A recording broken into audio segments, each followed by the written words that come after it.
ഒരു 11 മണിയാകുമ്പോഴത്തേക്കും ആ ഓഫീസിലോട്ട് ചെന്ന് ഒരു ദീപു ശിവദീപം എന്ന് പറയുന്ന ഒരാൾ അവിടെ ഉണ്ട്. അയാളെ ചെന്ന് കണ്ടാൽ മതി. അയാളെ കണ്ടാൽ തന്നെ തിരിച്ചറിയാൻ പറ്റും. ഒരു 6-6 അടി പൊക്കം ഉണ്ടോ? അതേടോ, കുറുപ്പ് പറഞ്ഞ കേസാണെന്ന് പറഞ്ഞാൽ മാത്രം മതി. ആ ശരി, ഞാൻ പിന്നെ വിളിക്കാം.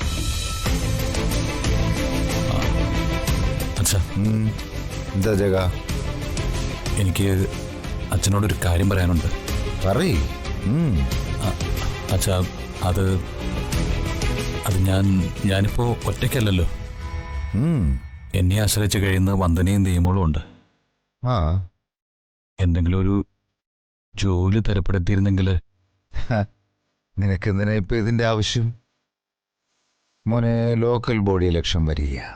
പറ്റുമെങ്കിൽ ജില്ലാ പഞ്ചായത്ത് ഇലക്ഷൻ വരുമ്പോ ജില്ലാ പഞ്ചായത്ത് സാരഥിയായിട്ട് നിന്റെ പേര് നിർദ്ദേശിക്കാനാണ് എന്റെ തീരുമാനം. അതെ, പ്രസിഡന്റ് സീറ്റും ഇപ്രാവശ്യം ജനറലാ. അച്ഛാ, എന്നോട് ഒന്നും തോന്നരുത്. തൽക്കാലം അതിനോടൊന്നും എനിക്ക് താല്പര്യമില്ല. ആദ്യം കുടുംബം, അവരെ ഒന്ന് സേഫ് ആക്കട്ടെ. നീ കൊച്ചുകുട്ടികളെ പോലെ സംസാരിക്കുന്നേ? എടോ മോനെ, ഒരു 4-5 തലമുറയ്ക്ക് ഇരുന്നുണ്ണാനുള്ള സമ്പത്ത് ഇന്ന് ഈ കുടുംബത്തിനുണ്ട്. ഇനി നീയായിട്ട് ജോലിക്ക് പോയി സമ്പാദിക്കേണ്ട ഒരു കാര്യമില്ല. നിനക്ക് എത്ര ലക്ഷം വേണമെന്ന് നീ പറഞ്ഞാൽ മതി. ആ നിമിഷം നിന്റെ അക്കൗണ്ടിലേക്ക് ഞാനതിട്ട് തരും. അച്ഛാ, അത്